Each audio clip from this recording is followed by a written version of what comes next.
സർക്കിട്ടൊക്കെ കഴിഞ്ഞ് എത്തിയോ? എന്താ എത്തണ്ടേ? അയ്യോ, എത്തിയതുകൊണ്ട് കുഴപ്പമൊന്നുമില്ലേ? അല്ലെങ്കിലും എത്തരുതെന്ന് പറയാൻ ഞങ്ങളാരാ? ഇത് നിന്റെയും ഇപ്പൊ ഇവളുടെയും കൂടെ വീടല്ലേ? എന്തായാലുവേ ഇവൾക്ക് സന്തോഷാവുന്നൊരു വാർത്തയുണ്ട്. കാരണം മോൾ അവളുടെ പാട്ടിന് പോയി. ഇപ്പൊ മോൾ അവളുടെ വീട്ടിലാ. അതിനാണല്ലോ മനഃപൂർവ്വം ഇവരുമായിട്ട് ഏട്ടൻ ടൂറിന് പോയത്. എനിക്ക് അതിനൊന്നുള്ള സാമ്പത്തിക ശേഷി ഇല്ലെന്നറിയാം. അതുകൊണ്ട് മനഃപൂർവ്വം മൂന്നാറിൽ പോയിട്ട് മഞ്ഞുമലയിലൂടെ നടക്കുന്ന ഫോട്ടോസും അതിന്റെ മറ്റു വിഷ്വൽസും ഒക്കെ കരുണയുടെ മൊബൈലിലേക്ക് ഇട്ടുകൊടുത്തില്ലേ, വഴക്കുണ്ടാക്കാൻ വേണ്ടിയിട്ട് തന്നെ. അതിന് ഞാനായിട്ടൊന്നും ചെയ്തിട്ടില്ല. നിങ്ങൾ ചെയ്യണ്ട, മഞ്ജുന്റെ മൊബൈലിലേക്ക് അയച്ചു കൊടുത്താൽ അവളത് ചെയ്യുമല്ലോ. അവള് ചെയ്തതായിരിക്കത്തില്ലടാ മോനെ. അവളെ കൊണ്ടേ ദേ ഇവള് ചെയ്യിപ്പിച്ചതായിരിക്കും. അങ്ങനെയെങ്കിൽ അങ്ങനെ തന്നെ. ഇവന്റെ പെണ്ണിനെ കൊണ്ട് മൂന്നാറിലേക്കോ ഊട്ടിയിലേക്കോ ഒക്കെ പൊക്കൂടെ? അല്ല, ഇവനെന്താ അത്രയ്ക്ക് പാപ്പരാണോ? മാസാമാസം എണ്ണി വാങ്ങുന്നത് വീട്ടു ചെലവിന് പോലും കൊടുക്കേണ്ട കാര്യമില്ല. അതെല്ലാം സ്വന്തം അക്കൗണ്ടിലേക്ക് നിറച്ചോണ്ടിരിക്കുക. അതിൽ നിന്നൊരു അംശം എടുത്ത് നിനക്ക് ടൂറിന് പോവായിരുന്നല്ലോടാ. നാളെ വീടിനകത്ത് ഞാൻ കാണുന്നുള്ള ഉറപ്പ് പോലും എനിക്കില്ല. ആ സമയത്ത് എനിക്ക് കുറച്ച് പറമ്പ് വേണം, സ്വന്തമായിട്ടൊരു വീട് വേണം. അതിനൊക്കെയുള്ള തുക പോലും ഇപ്പൊ എന്റെ അക്കൗണ്ടിലില്ല. നിന്നെ ഏത് രീതിയിൽ സഹായിക്കാനും ഞങ്ങൾ തയ്യാറാ. എന്നാൽ നീ നിന്റെ സ്വഭാവം മാറ്റണം. നമ്മളെ വിശ്വസിച്ചൊരാൾ ഒരു ബിൽഡിങ്ങിന്റെ പണി നമുക്ക് തരുമ്പോ അതിനോട് 100% ആത്മാർത്ഥത നമ്മൾ കാണിക്കണം.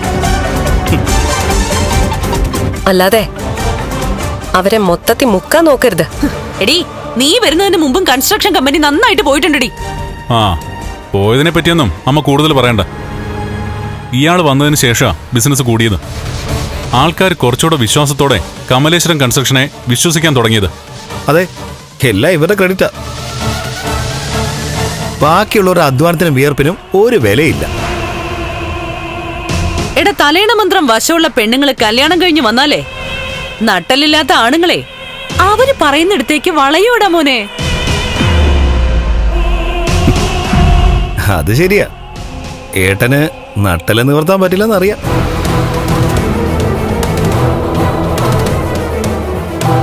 ഒരു അപകടത്തോടെ അതിന്റെ ചലനശേഷി പോയെന്നും അറിയാം. എന്നാൽ ഏട്ടന് ശരിക്കും നട്ടലില്ലെന്ന് തോന്നിയത് ഇവര് ഭാര്യയായിട്ട് വന്നതിന് ശേഷം. എന്തിനാ ഞാൻ നിർത്തുന്നത്?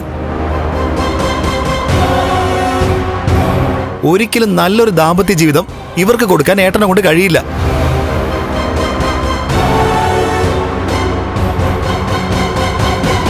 നിങ്ങൾ രണ്ടാളും ഒന്നിച്ചുള്ളിടത്തോളം കാലം നിങ്ങൾക്കിടയിലേക്ക് ഒരു കുഞ്ഞ് വരാൻ പോകുന്നില്ല. അങ്ങനെ വരുമ്പോ അമ്മയാവാൻ കഴിവുള്ള ഒരു സ്ത്രീ ആ ബന്ധം വേണ്ടെന്ന് വെച്ച് അവരുടെ വഴിക്ക് ചിലപ്പോൾ പോയെന്നും വരും.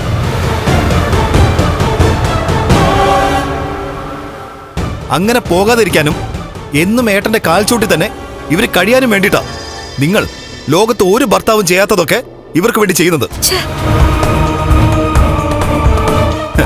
തറവാട്ടിലും കമ്പനിയിലും ഒക്കെ നിങ്ങൾക്കൊപ്പം ഇവർക്ക് അധികാരം കൊടുത്തതും അതുകൊണ്ടൊക്കെ തന്നെയാ.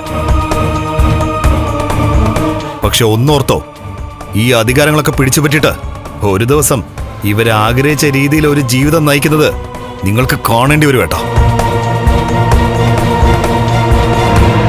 ഇവര് മറ്റൊരാൾക്കൊപ്പം എല്ലാ സുഖ സൗകര്യങ്ങളും അനുഭവിച്ച് ജീവിക്കുന്നത് നിങ്ങൾ നിങ്ങളുടെ കണ്ണുകൊണ്ട് കാണേണ്ടി വരും കേട്ടോ. അച്ഛനാവാൻ കഴിയാത്ത ഒരാണിനെ സ്നേഹിക്കുന്ന പെണ്ണുങ്ങളുണ്ട്. എന്നാ ആ ഗണത്തിൽപ്പെട്ട ഒരു സ്ത്രീ അല്ല ഇവര്. അതുകൊണ്ടാ കേറി വന്ന ഉടനെ തന്നെ എല്ലാം ഇവര് പിടിച്ചടക്കിയത്.